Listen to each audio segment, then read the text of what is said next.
Bonjour, nous voilà de nouveau.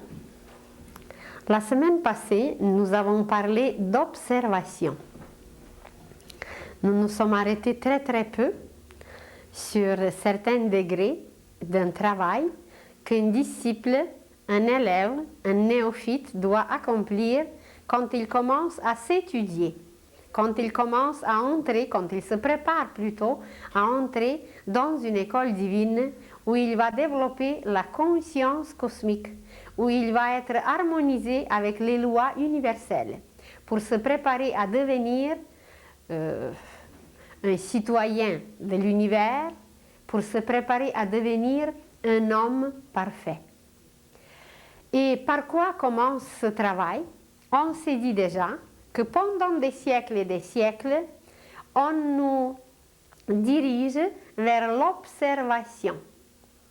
Et dans l'avenir, nous allons apprendre à analyser les mots, parce que nous ne savons pas analyser, comprendre et saisir le sens des mots. Quelquefois, juste en regardant le mot, nous allons saisir beaucoup de choses. Observer. Quelle est la racine de ce mot? C'est servir. Alors, imaginez-vous que le vrai but de toute cette école par laquelle on passe, de toutes nos tribulations dans l'école de la matière, sur la terre, c'est de nous apprendre à aimer, de devenir les fils de Dieu qui sont comme le Christ, de devenir les Christ, de devenir les créateurs. Mais pour y arriver, pour arriver à servir la loi de l'amour, eh bien, ça prend par des petits services minuscules. Imaginez un enfant qui doit apprendre à apporter les pantoufles à son grand-père. Imaginez un enfant qui doit apprendre à donner une tasse d'eau, un verre d'eau à sa grand-mère, qui doit apprendre à servir son père, à servir sa mère, ses frères et ses sœurs. Exactement comme un petit enfant qui apprend à servir par des petites choses, par des petits gestes, l'humanité tout entière apprend à servir et à servir et à servir, mais en très peu par des petits gestes. Et pourquoi observer? Ob, ça veut dire englober, ça veut dire tout ce qui est général, tout ce qui est qui englobe quelque chose, c'est cette partie ob. Et puis server, de servir, c'est la même racine que servir, ob, server, ça veut dire en observant, nous devons devenir conscients en observant qu'il faut servir, qu'il faut tout servir et que tout doit être servi parce que nous sommes servis. Avant de descendre sur la terre, avant qu'on soit dans une école, l'école est déjà prête. Les systèmes, je ne sais pas, de chauffage, de communication, de nettoyage, de tous les systèmes qui entretiennent une école sont déjà là avant qu'on arrive dans une école. Alors, avant que nous étions sur la terre, dans cette école, eh bien, tout a été déjà bâti. On nous a servi avant que nous nous y installions. Et puisqu'on nous a servi, puisqu'on nous a donné un crédit, eh bien, par nos actions les plus minimes, les plus petites, en observant, on apprend à servir. Et ça dure des siècles et des siècles, et on passe des classes et des classes, et on continue à observer, eh bien, pour apprendre à servir. Imaginez un jeune homme qui observe, qui est un apprenti et qui continue à observer et qui, en observant et en étudiant, a appris un métier. Et quand il commence à exercer son métier, il se marie, il a une famille qu'il doit servir. Alors, quel était le but de son observation? Eh bien, c'est de servir, c'est de s'occuper de sa femme, de ses enfants, de tout ce monde qu'il doit servir. Et en plus, il sert son boss, son directeur, son chef. Alors, voyez, seulement si nous prenons le métier qui est quand même un gagne-pain, qui est quand même une occupation principale pour chaque être humain, parce que c'est à travers notre métier que nous exerçons, que nous modélons, que nous façonnons la matière. Pour apprendre un métier, il fallait observer. Pourquoi? Pour apprendre à servir. Et maintenant, le premier degré, une fois passé, évidemment, nous continuons à observer. Même si nous arrivons déjà au deuxième degré qui est la concentration, toute concentration est possible seulement si l'observation y est. Donc le premier degré, il est absorbé par le deuxième. L'observation est absorbée par la concentration, mais ça ne veut pas dire qu'on a fini et qu'elle s'est séparée. Au contraire, elle a fusionné avec le deuxième degré, avec la concentration. Parce que tout ce qu'on a appris, tout ce qu'on a accumulé par l'observation, ça nous sert comme matière de base, comme une fondation pour pouvoir se concentrer, pour pouvoir canaliser toutes ces matières qu'on a accumulées par l'observation. L'observation, c'est justement d'accumuler les matières, de prendre tout ce qui nous est donné pour apprendre à servir. Alors, on prend petit à petit, on accumule, on ramasse. Et quand on a suffisamment observé, eh bien là, nous sommes capables de nous concentrer et d'utiliser ces matériaux qu'on a ramassés, qu'on a accumulés.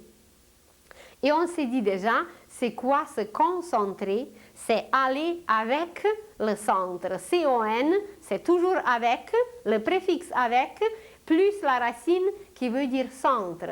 Avec le centre. Alors, tous nos matériaux qu'on a accumulés, qu'on a ramassés pendant l'observation, on les converge, on les dirige vers un seul point. Et qu'est-ce que fait la lumière quand elle est convergée vers un seul point? Imaginez quelle puissance est là, quand ça crée, comment ça s'appelle, un focus? Quand le focus est fait, eh bien, il peut transpercer tout. Il peut brûler, il va vous faire un trou par sa puissance, un rayon.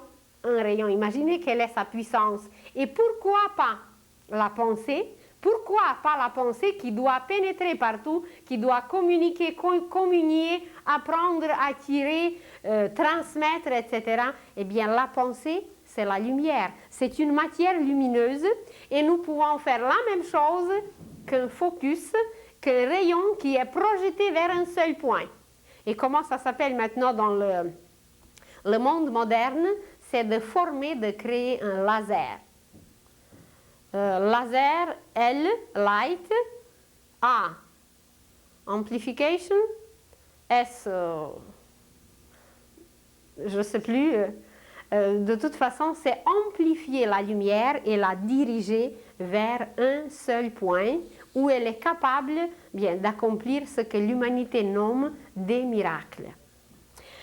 Et c'est par la concentration que nous arrivons à créer un laser. Et s'il y avait 10 personnes sur la Terre aujourd'hui même, qui se concentraient sur, je ne sais pas, éliminer les guerres, eh bien, en 2 semaines, les guerres seront éliminées par cette concentration puissante. Vous allez dire, et où sont les maîtres et les initiés? Ben, ils sont là.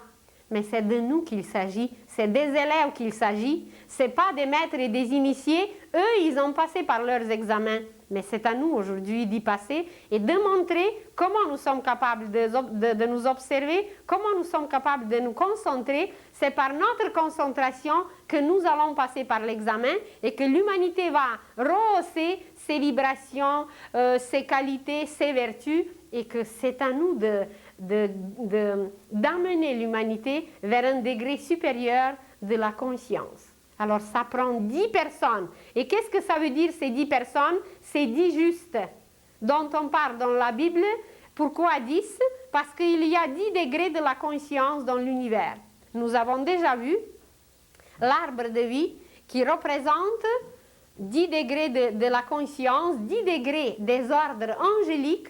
Ça veut dire s'il y a 10 personnes qui sont capables de puiser ces énergies et de les diriger vers la construction, vers la créativité sur la terre, eh bien, ça serait résolu, tout serait résolu parce qu'une circulation correcte, une circulation harmonieuse, créative pourrait se faire et le côté économique, et le côté politique, et le côté grève, et tous les côtés qui sont désorganisés, ça peut être harmonisé, bien fait, bien installé. 10 personnes. Pourquoi c'était comme ça dans la Bible et pourquoi ça ne serait pas la même chose aujourd'hui? On demandait 10 justes. Ça veut dire ceux qui savent ajuster leur pensée avec la pensée cosmique, avec la morale cosmique, avec les énergies de ces 10 degrés de la conscience universelle. Mais il n'y en a pas 10 qui sont capables de concentrer, de canaliser ces énergies cosmiques seulement vers un seul but. Il y en a qui se concentrent, mais seul Dieu sait quel est leur but, quel est le but de leur concentration et qu'est-ce qu'ils demandent dans leur concentration. Alors, nous devons travailler aujourd'hui sur la concentration. Ça veut dire converger nos énergies vers un seul but. Et quel est ce but? Comme nous le demandons depuis 2000 ans, que ta volonté soit faite au ciel comme sur la terre. Eh bien, c'est cette volonté, c'est sa volonté qui doit s'accomplir aujourd'hui sur la terre. Et pourquoi nous le répétons autant, tous les jours, sans le vouloir maintenant que ça se réalise? Eh bien, il faut que ça se réalise un jour. Et c'est là que nous devons converger nos énergies, centrer, concentrer tout ce qui est en nous. Et c'est quoi cette volonté? Ben, c'est le royaume de Dieu sur la terre qui va être installé malgré nous. Même si nous ne nous concentrons pas, bien, il y a d'autres qui se concentreront et qui amèneront le royaume de Dieu sur la terre malgré nous seulement. Si nous ne nous concentrons pas, eh bien, c'est qu'on ne pourra pas participer à ce travail grandiose, à être les citoyens, les participants, les fils de Dieu qui vont le faire. Alors, sur quoi se concentrer? Eh bien, c'est d'abord ce but qui va permettre à toutes nos énergies d'être attirées, d'être focalisées, d'être concentrées, convergées sur ce seul but. Et le but doit être extrêmement clair pour nous tous. C'est la réalisation du royaume de Dieu sur la terre d'ici la fin du siècle. Eh bien, nous serons tous les témoins. Bien, j'espère que tous, parce que c'est d'ici la fin du siècle que ça va se réaliser. Nous avons déjà parlé de 3 courants qui agissent aujourd'hui dans le monde. Et c'est ces courants qui bouleversent tout, c'est ces courants qui vont exterminer beaucoup de choses et qui vont bien broyer un peu tout le monde qui n'est pas prêt. Et c'est ces 3 courants qui vont s'installer partout. Bien, parce que l'époque se termine, et puis une autre époque doit commencer. C'est comme si, imaginez que les étudiants terminent la classe, et une nouvelle année va commencer, malgré tout. C'est bien le temps pour ça. Alors, quand le but est clair, le but est très clair, parce qu'on nous parle depuis des millénaires de ce but. Et comment ce but va se réaliser? Qu'est-ce que ça va donner? Ça va donner en premier que partout sur la terre va être installé l'ordre. Partout sur la terre aujourd'hui, c'est le désordre, c'est l'anarchie. Et ce qui va être installé, ça va être l'ordre et la synarchie. Mais avant que ça s'installe extérieurement, c'est en nous que nous allons concentrer nos énergies, diriger notre pensée pour qu'elle soit au même point, pour qu'elle soit au même degré d'intensité de lumière, etc. C'est ce but. Et quand l'ordre sera installé intérieurement, il va s'extérioriser et que voilà, sur la terre entière, la synarchie va être installée. Par la suite, nous allons quitter les lois animales et nous allons entrer dans les lois humaines. Une des lois animales qui nous régit, c'est la loi de la violence.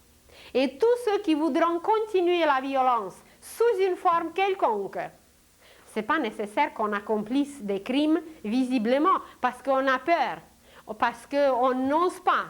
Mais au niveau de la pensée, il y a beaucoup de criminels invisibles. Au niveau des sentiments, il y a beaucoup de haine, il y a beaucoup de jalousie, il y a beaucoup de toutes sortes de vices qu'on ne voit pas. Mais ça s'enregistre quelque part et il y a des êtres qui ne font que ça, qui nous observent et qui regardent comment on se comporte, comment on pense, comment on se canalise envers quoi? Est-ce que c'est vers l'amour ou vers la haine? Et voilà, quand on va saisir, quand on va comprendre ces choses, on va abandonner la loi de la violence et on va se diriger vers la loi de l'amour. C'est le deuxième courant, c'est le courant christique. Et nous allons devenir comme lui et nous allons accomplir des œuvres même plus grandes que lui parce qu'il nous l'a dit. Le Christ nous a dit, vous ferez des œuvres même plus grandes que moi. Peut-être pas tout de suite, mais avec le temps. Alors c'est le deuxième courant et le troisième courant qui va nous permettre à déverser la lumière, à déverser les qualités que nous possédons. C'est le courant de Saint-Esprit qui nous permet de réaliser tout dans la matière, qui nous permet de réaliser tout cet amour, toute cette volonté divine, tout cet ordre, toute cette harmonie, l'amener jusqu'à la matière, diviniser la matière. Parce que le Saint-Esprit est appelé en Orient Dieu de l'action. Alors c'est cette action harmonieuse, créatrice, non violente, pleine d'amour, qui va nous permettre à tout réaliser. Mais comment réaliser tout ça? Alors, imaginez que le but est clair, que vous savez que vous voulez bâtir un temple, une maison qui peut être appelée un temple. La terre entière va devenir un temple, avec des pierres précieuses, on va parler bientôt de la Nouvelle Jérusalem, et vous allez voir où se trouve ce temple. Et quand le but est clair, le royaume de Dieu sur la terre et rien d'autre, seulement ce seul point vers lequel toutes nos énergies, toutes nos forces sont convergées, eh bien c'est là que la vraie concentration commence. C'est là qu'on peut commencer à pratiquer, à s'exercer et à se préparer pour des réalisations magnifiques. Mais comment est présentée aujourd'hui la concentration humaine? En apparence, nous nous concentrons. Mais cette concentration, comme elle est nourrie par une pensée destructive, même si nous nous concentrons sur certaines œuvres, même si nous bâtissons des usines, mais des usines pour produire des bombes, eh bien, c'est temporaire. Ça ne sera pas durable parce que toute cette matière, elle est trop destructive et elle produit des ondes, des vibrations qui font brûler l'herbe. Elle produit des ondes qui déséquilibrent la terre. On produit des ondes qui nous font mourir de maladies incurables, en apparence incurables. Alors on se concentre, mais on se concentre sur des œuvres meurtrières, sur des œuvres criminelles et sur des œuvres complètement destructives. Alors la concentration humaine d'aujourd'hui, elle est présentée par une image graphique que vous allez voir ici. Elle est complètement détachée, elle est en morceaux. Notre concentration, imaginez un criminel qui va voler une banque.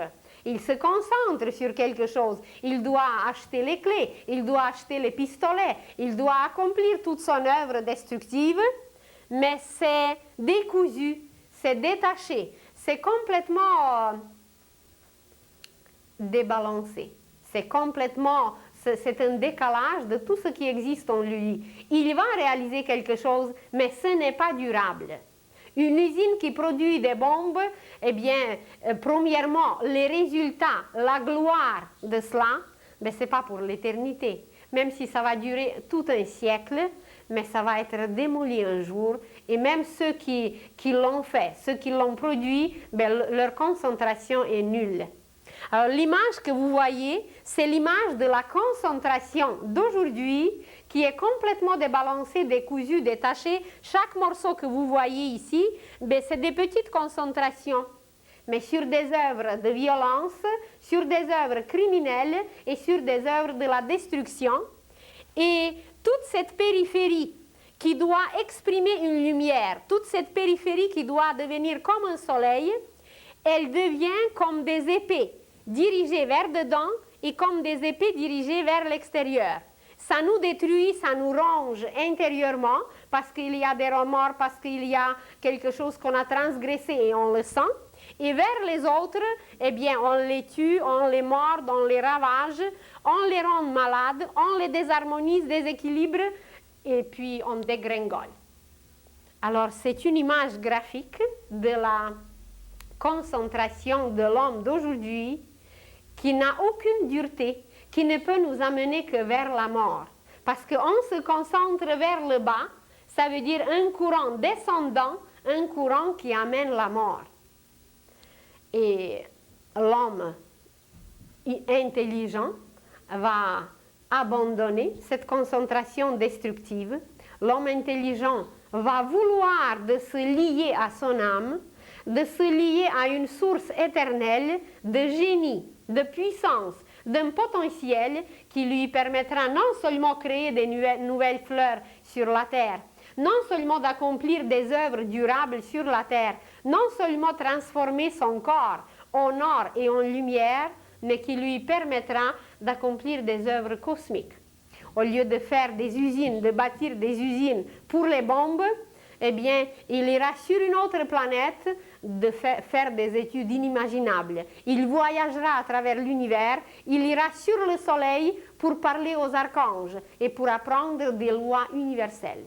Parce que l'homme est créé pour cela, l'homme a tout ce potentiel en lui, mais il est dirigé, concentré complètement ailleurs, vers le bas, où il est influencé par ce courant descendant qui amène la mort, par le courant de la décomposition. Et alors, quand cette compréhension, quand cet éveil de la conscience va s'installer dans l'homme, qu'est-ce qui va arriver? C'est que cette image décousue, cette image qui rend l'homme le loup. Il existe un proverbe latin qui dit « l'homme pour l'homme est un loup ». Eh bien, avec toutes ces épées qui sortent aujourd'hui de lui et qui détruisent, l'homme va se transformer en un soleil. Et l'image suivante que vous allez voir, c'est la vraie concentration. C'est là où l'homme va relier tous les morceaux en lui, où l'homme va reprendre son vrai travail, où l'homme va se soumettre à la loi de l'amour.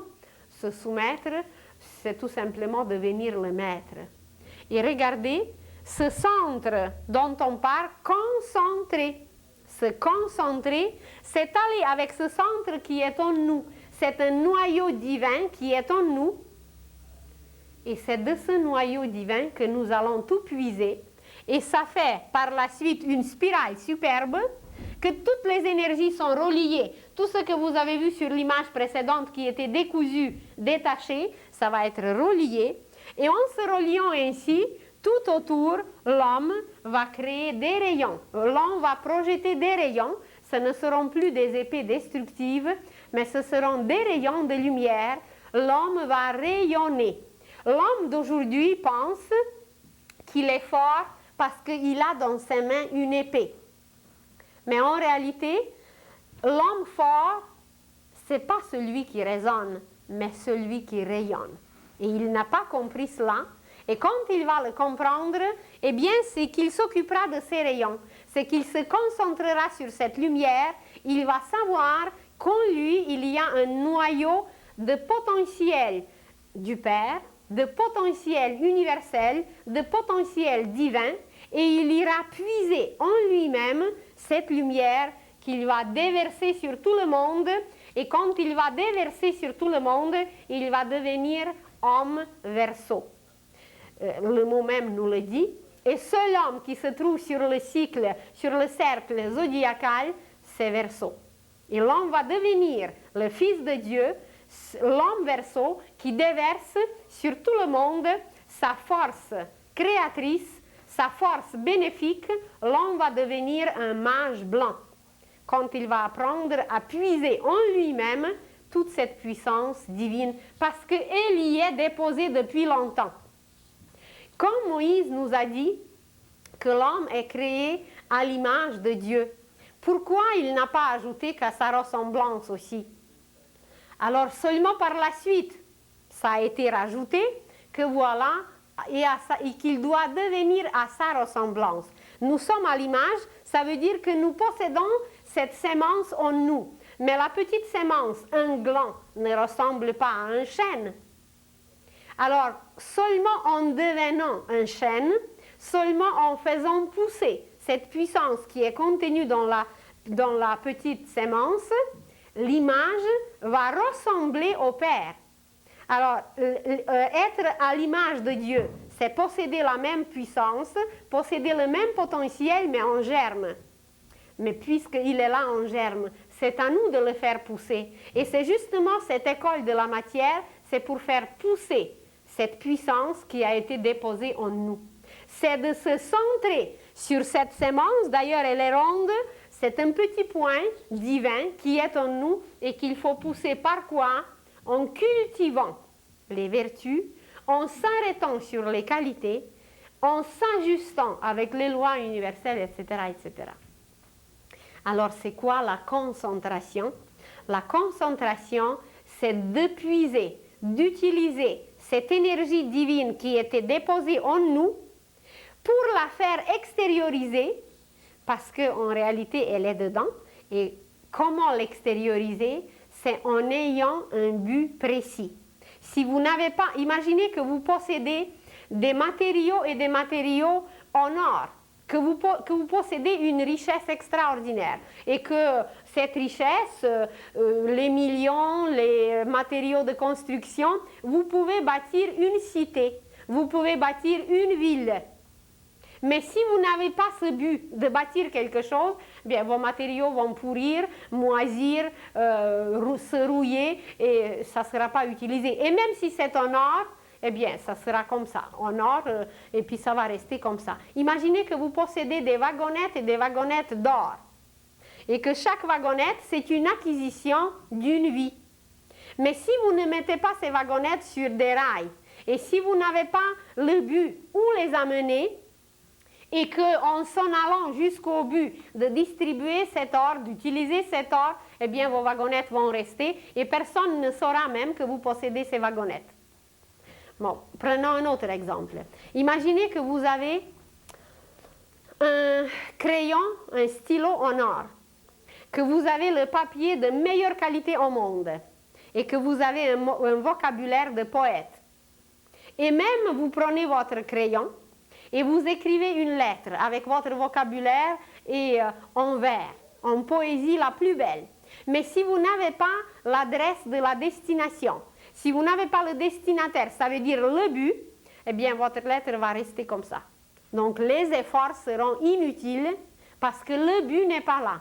Et nous tous aujourd'hui sur la terre, nous avons ces acquisitions parce qu'on a quand même travaillé un peu dans le passé. On a quand même acquis quelque chose. Mais comme nous n'avons pas le but aujourd'hui, eh bien nous ne faisons rien et nos acquisitions restent dans le subconscient.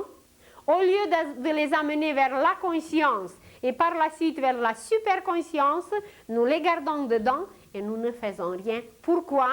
Parce qu'on ne se concentre sur rien et ces énergies, ces forces, ces richesses ne sont pas utilisées, ne sont pas extériorisées, ne sont pas exploitées. Imaginez un millionnaire qui a des millions et des millions, et qui garde ces millions, je sais pas, dans un trésor, à la banque ou quelque part, et qu'il ne fait rien avec. Même s'il y a des intérêts qui montent, mais s'il ne fait rien avec cette richesse, ben, ça devient stérile. Ben, lisez les évangiles et vous allez voir comment par les paraboles extraordinaires, on utilisait les richesses, comment on utilisait l'argent, comment on utilisait les grains. Imaginez que vous avez un grenier de blé de la première qualité, mais que ce blé reste dans votre grenier. Vous ne mettez aucune semence dans le sol et elle ne produit absolument rien. Bon, ça devient stérile. Ça ne produit rien, aucune récolte, aucun résultat. Pourquoi? Bien, parce qu'il n'y a pas de but et les richesses restent stériles. Alors nous nous trouvons aujourd'hui un peu dans la même situation, que tout ce que nous possédons dedans, ça devient stérile parce que nous ne l'utilisons pas. Et qu'est-ce qu'il nous manque? Il nous manque le but. Et comment se comporter maintenant vers ce but? Bien, c'est de demander par la concentration mentale, par une concentration sentimentale et par des œuvres créatrices, de demander cette installation d'un ordre sur la terre, ou de royaume de Dieu, de l'âge d'or, de l'ère du Verseau, l'appelez-le comme vous voulez, c'est toujours la même chose, c'est toujours le royaume de Dieu sur la terre. Et qu'est-ce qu'il va arriver? Ils vont nous compter combien on est et combien de voix il y a pour le royaume de Dieu. Imaginez des élections au niveau de la 5e race, au niveau de notre monde, de notre société. Pour les élections, pour qu'on gagne, pour qu'un parti gagne, on ne vous demande pas quel diplôme vous avez. On ne vous demande pas quelles études vous avez faites. On ne vous demande même pas si vous savez signer le papier. On veut votre voix, c'est tout. Parce qu'une voix compte pour gagner. Et on en a, je ne me rappelle plus si on a mentionné, mais il existe aujourd'hui sur la Terre une vague d'incarnation des esprits qui ont transgressé les lois divines à l'époque atlantéenne. Par le mal qu'ils ont accompli, ils sont devenus les fils de mal. Et ces fils de mal, qui ont transgressé, les fils du mal, qui ont transgressé toutes les lois divines, par la miséricorde divine, on leur permet aujourd'hui de corriger leurs erreurs. On leur permet aujourd'hui de réparer les fautes. On leur permet de nouveau se lier à la lumière divine. Peut-être quelques-uns vont le faire, mais ils sont aujourd'hui là parmi nous et ils essayent de nous tenter, ils essayent de nous avoir de leur côté. Et c'est pour ça que chaque voix est extrêmement importante, la voix pour le royaume de Dieu. Parce qu'à l'époque atlantéenne, ces fils du mal, pour la première fois dans l'histoire de l'humanité, ont eu le dessus, ont eu la victoire sur le bien. C'est temporaire. Dans l'univers, s'il arrive une chose pareille, c'est toujours temporaire. Mais ce temporaire dure plusieurs milliers d'années. Alors, cette victoire sur le bien, même si elle était temporaire, on leur permet aujourd'hui de corriger leurs défauts, de réparer les fautes, et c'est un peu pour ça que nous voyons partout autour de nous tant de violence, tant de criminalité, tant de choses abominables, parce qu'ils sont venus pour réparer certaines choses. Mais comme ils ne le réparent pas, même si c'est deux âmes qui seront amenées vers la lumière, on leur permet à tous de venir sur la terre et de réparer, d'apprendre. Parce que même s'ils ne le font pas tout de suite, peut-être ils le feront d'ici 2000 ans. Peut-être en souffrant, et en souffrant, et en souffrant, il apprendra un jour qu'il faut se corriger. Alors, la situation est un peu critique. Parce que chaque voix compte. Même si on est ivrogne, même si on est encore impur, même si on n'a pas encore acquis toutes les qualités, ça ne fait rien. Mais il faut que notre but soit très clair, parce que ce but va nous permettre avec le temps de nous corriger, de guérir notre ivrognerie, d'acquérir certaines qualités qu'on manque. Ça ne fait rien, on nous donnera toutes les occasions, toutes les possibilités et toutes les conditions si notre but est clair et si nous nous disons oui, je veux travailler, oui, je veux arriver, oui, je veux participer avec l'installation du royaume de Dieu sur la terre. Et si nous parlons aujourd'hui de la concentration qui doit devenir correcte, qui doit devenir le moyen pour communiquer avec l'âme, pour lui téléphoner. Les images que vous voyez ici, par la première image, la communication est impossible. L'âme est au centre, mais il n'y a aucun lien avec. Ce lien est coupé et avec l'extérieur aussi, parce que les rayons qui vont vers l'intérieur et qui nous ravagent, qui nous rongent, nous détruisent, et c'est un décalage avec les rayons qui ne sont plus des rayons, mais qui sont des ondes destructives qui s'en vont vers les autres. C'est la haine, c'est la vengeance, c'est la violence, c'est l'agressivité, et par chaque rayon, vous pouvez mettre un vice. Et comment voulez-vous qu'on communique avec l'âme qui contient tout, qui nous permet de réaliser tout, si ce n'est pas lié, on ne peut pas lui téléphoner et on ne peut pas entendre sa voix, mais par le but dont on parle. Si ce but est clair, l'installation petit à petit va se faire, et c'est l'image suivante qui va se produire, c'est qu'on va recoudre les morceaux de l'image précédente et ces morceaux recousus, eh bien, ça va faire une belle spirale par laquelle chaque message va arriver à l'âme et de l'âme, chaque message sera transmis et que voilà, il sera répandu sur toute la terre, déversé sur toute la terre. Alors, quel est le premier pas? C'est de vouloir choisir ce but divin que l'âme exprime, que l'âme manifeste. Si ce but divin n'est pas choisi, qu'est-ce qu'il va arriver? Mais c'est tout simplement qu'on ne pourra pas augmenter le taux vibratoire de nos ondes et comme on ne pourra pas le faire, on va rester au ralenti et tout ce qui va rester au ralenti sur la Terre, comme elle doit changer de taux vibratoire, ça va être pulvérisé, ça va être balayé, ça va être exterminé parce que ce cycle au ralenti termine pour la Terre. Eh bien, c'est à nous de faire le choix, c'est à nous de se décider, de choisir ce but, parce qu'on en a déjà dit que la décision nous appartient aujourd'hui. Jadis, notre conscience était comparable avec la conscience d'un enfant pour lequel c'est ses parents qui choisissent l'école, c'est ses parents qui décident. Mais aujourd'hui, ce n'est pas nos parents spirituels, ce n'est pas nos guides spirituels qui décideront, c'est nous-mêmes. Avec notre conscience éveillée, humaine, nous déciderons nous-mêmes de choisir notre but, de se diriger vers ce but et de dire notre oui pour le royaume de Dieu sur la terre. Mais par quoi nous sommes pris encore? Nous sommes pris encore par tous ces morceaux. Chaque morceau que vous voyez ici, ça c'est symbolique. Mais derrière ce morceau, il y a des milliers d'autres petits morceaux. Ça c'est tous nos désirs et toutes nos pensées personnelles. Ça n'a rien à voir avec l'âme, ça n'a rien à voir avec l'esprit et ça n'a rien à voir avec une réalisation terrestre du royaume de Dieu sur la terre. Alors, ça c'est les désirs personnels et nous allons devenir impersonnels. La conscience humaine d'aujourd'hui, elle est personnelle et elle nous amène vers la mort. Et comme nous allons devenir impersonnels, eh bien, ça va nous diriger vers la vie éternelle qui va circuler sans cesse en nous.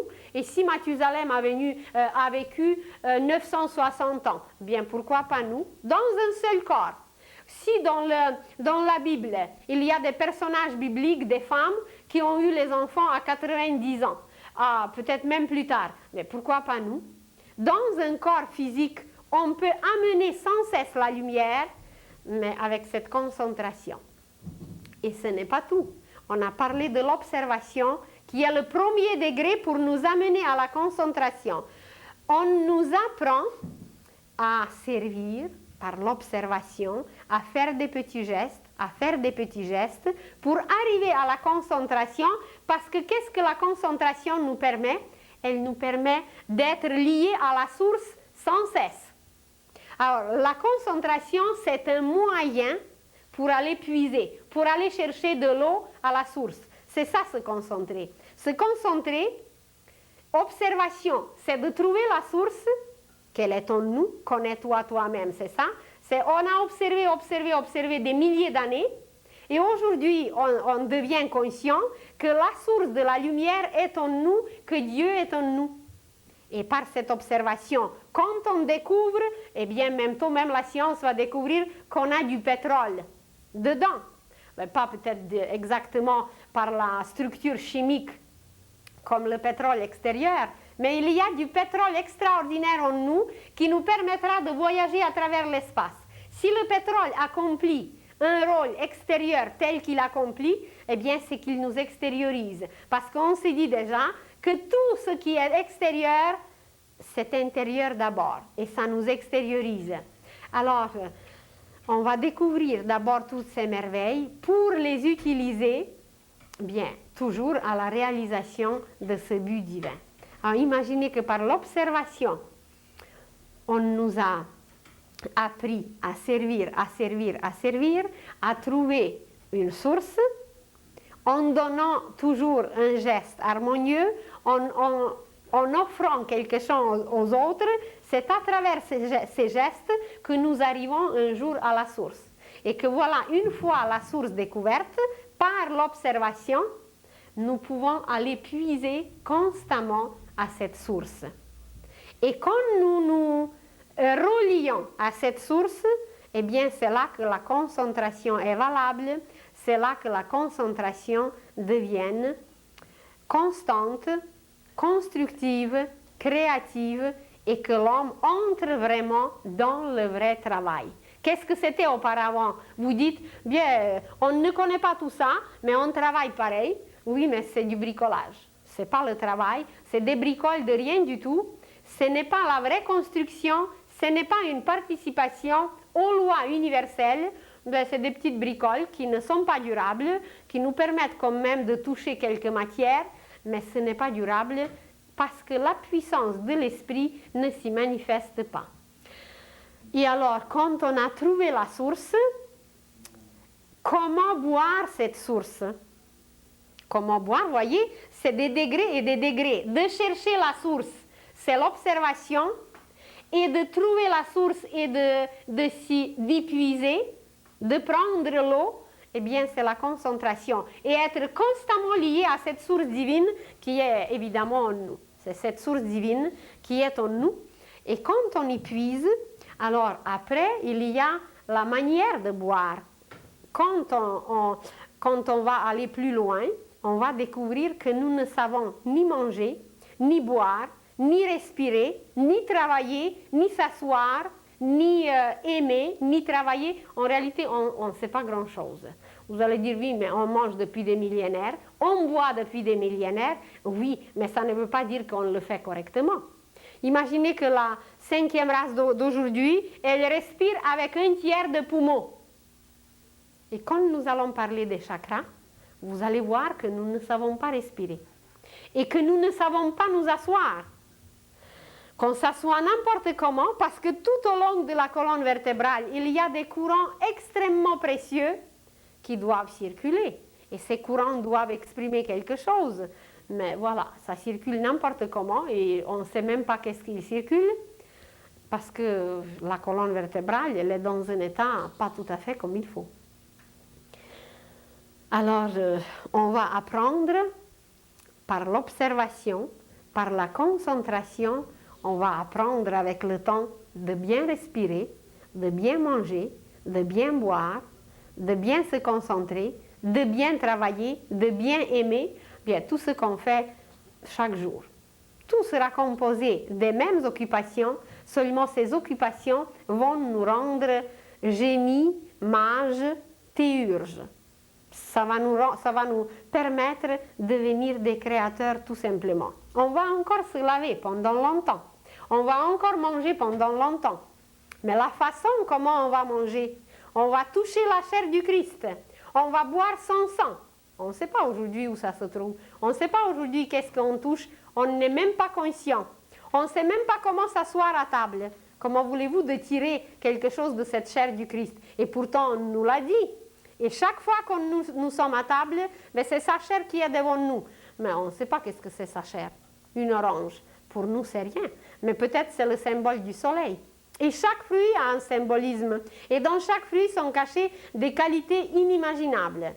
Et imaginez qu'il y a une acidité dedans, qu'il y a du sucre dedans, qu'il y a quelque chose d'amer. Et qu'à travers chaque goût, à travers chaque saveur qui compose ce fruit, si on savait se concentrer sur ce qu'on mange, on deviendrait immortel. Parce que nous allons vraiment nous nourrir de la chair du Christ, de boire son sang qui vont nous permettre ce que les maîtres font. C'est ça qu'ils savent comment manger, ils savent comment boire, ils savent comment respirer et ils vivent des milliers et des milliers dans un seul corps. Il y a aux Indes un sage très connu qui s'appelle Babaji. Ceux qui ont lu l'autobiographie d'un yogi, vous l'avez même vu sur une image. Babaji est sur une image et personne ne connaît son âge. Il a l'air d'un jeune homme de 25-30 ans. Il a l'air très alerte, très jeune et il a des centaines et des centaines d'années parce qu'il sait régénérer son corps au fur et à mesure. et que voilà, à travers l'histoire, il y avait beaucoup de personnages comme ça. On ne nous les a pas présentés peut-être toujours, mais ils étaient toujours là. Alors si ces personnages qui sont d'une nature humaine, qui sont de notre race, si eux, ils sont arrivés à faire toutes ces choses, mais pourquoi pas nous? Pourquoi seulement eux? Quand j'étais plus petite, j'ai lu une fois 3 gros volumes sur la vie des saints. Et j'étais très, très impressionnée, très fascinée par tout ce qui était décrit, parce que quelquefois, ces saints étaient physiquement pas très très forts, étaient menus, petits, mais des miracles qu'ils pouvaient accomplir, c'était quelque chose d'extraordinaire. Je me suis dit, comment se fait-il, quelle sorte de force s'exprime à travers eux, qu'à travers cette apparence pas très très forte, comment se fait-il qu'ils pouvaient combattre le diable, qu'ils pouvaient exterminer des maladies, qu'ils pouvaient projeter une lumière qui mettait tout à terre? Et d'ailleurs, il existe une petite histoire qui parle d'une jeune fille. Elle était d'abord un enfant à l'époque romaine. Elle vivait à Rome, à l'époque de Néron.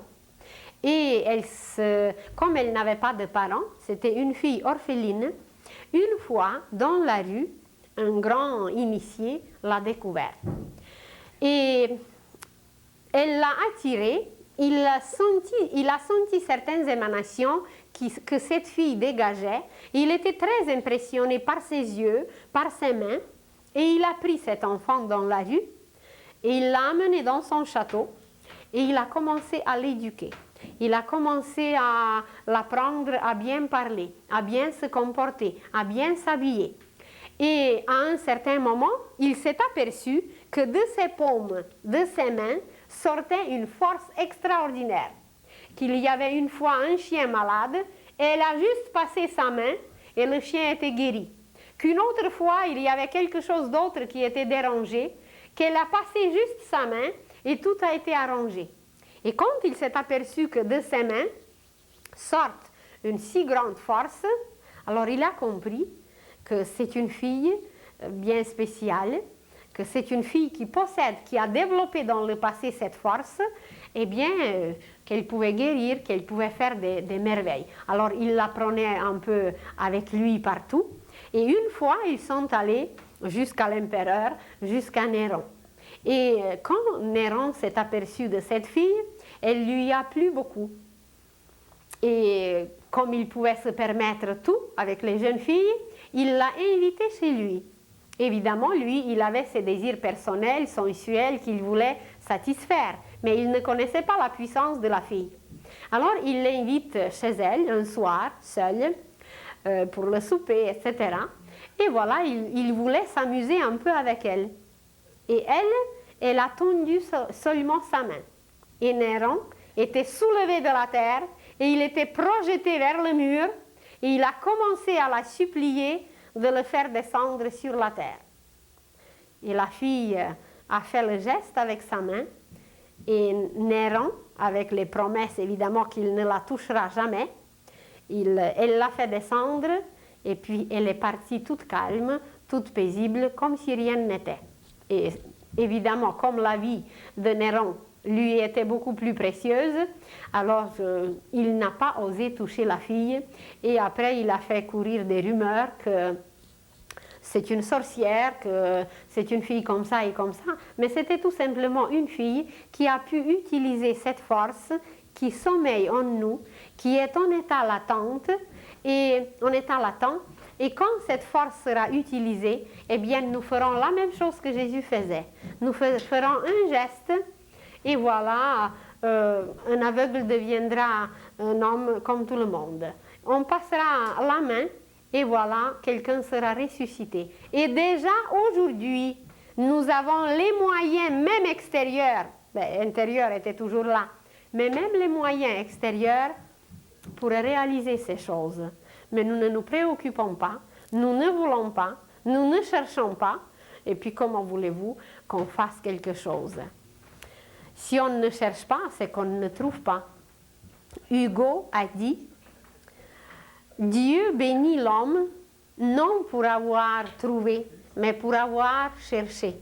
Ça veut dire ses efforts, ça veut dire cette direction, ça veut dire ce but qu'on cherche, ce but qu'on veut avoir. Eh bien, c'est par tous nos efforts qui vont recoudre cette image, ces morceaux qui sont là aujourd'hui décousus. Alors, c'est nos efforts qui vont recoudre tout cela. C'est cette recherche de les relier et de trouver le lien avec l'âme. C'est ça qui est la plus grande grâce. C'est pour ça que Dieu bénit l'homme. Quand ça va être trouvé, eh bien, il y aura des facilités extraordinaires. L'âme se manifestera à travers nous. Et puis, ça va être trop simple. Mais pour trouver, c'est ça qui est le plus difficile. Alors, il y a certaines révélations, il y a certains messages qu'on nous transmet aujourd'hui. Nous parlerons un jour beaucoup plus en détail de l'Apocalypse. Et vous verrez quelle révélation extraordinaire on nous a transmis par l'Apocalypse, mais nous avons peur de l'Apocalypse. Nous ne voulons même pas la toucher parce que ça nous semble, bien, c'est quelque chose d'incroyable. C'est une époque qui va faire les tremblements de terre, qui va faire des inondations, des incendies. On ne veut pas toucher l'Apocalypse. Mais je vous conseille, lisez-la. Lisez l'Apocalypse.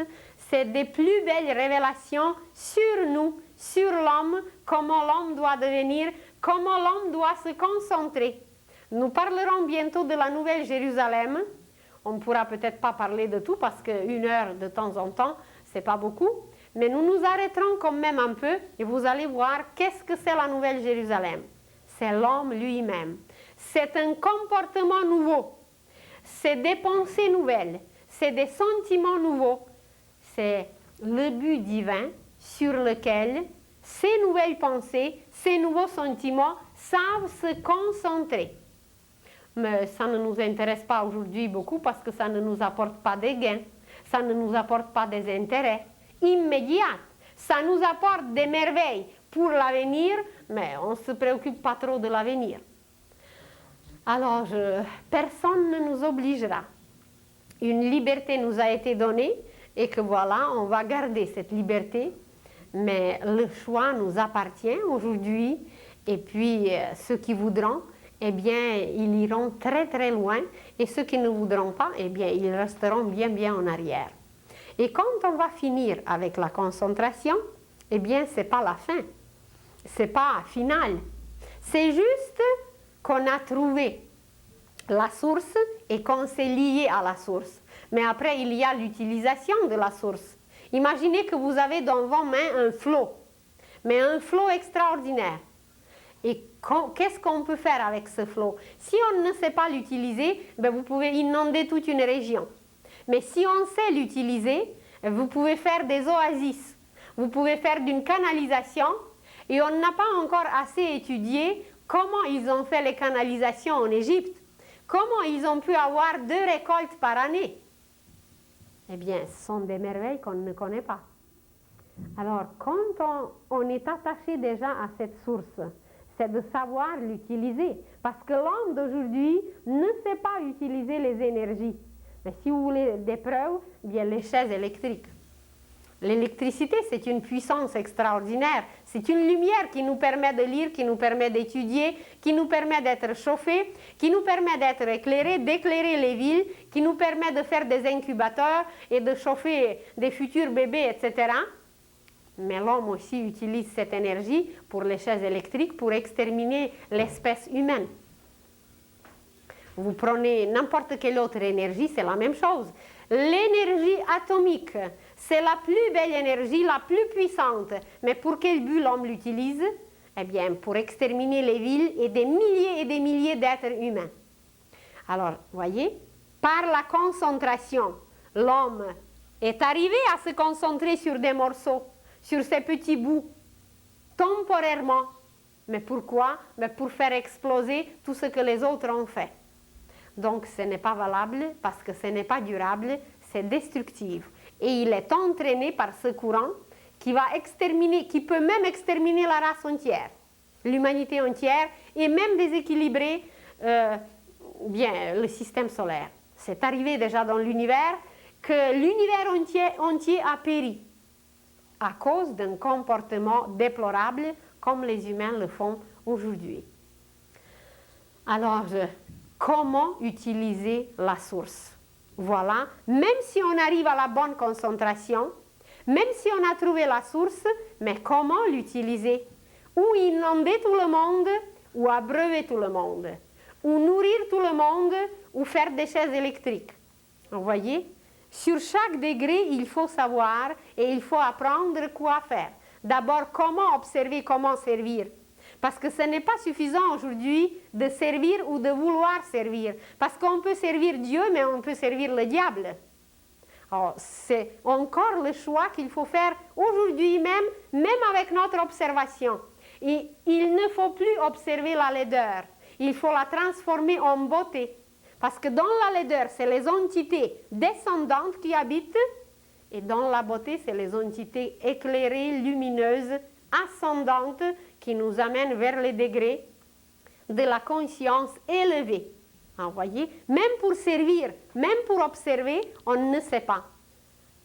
Alors, pour se concentrer, c'est pareil. On se concentre sur les usines avec des bombes et on extermine l'humanité, les peuples et les races. Et même quand on va apprendre à se concentrer, ça veut dire qu'on a trouvé la source. Eh bien, maintenant, comment utiliser la source? Et ce comment, eh bien, c'est la méditation. C'est comment manger. Bien, avant tout, c'est bien mastiquer. Avant de commencer de manger, il y avait la préparation du repas. Il y avait le choix des aliments. Alors, par l'observation, on choisit les aliments. Par la concentration, on prépare le repas. Et par la méditation, on commence à mastiquer. Mais ce n'est pas tout. Après la mastication, il y a d'autres degrés. Et de cela, nous parlerons plus tard, bien en détail, parce que tout ce travail se fait au niveau psychique aussi.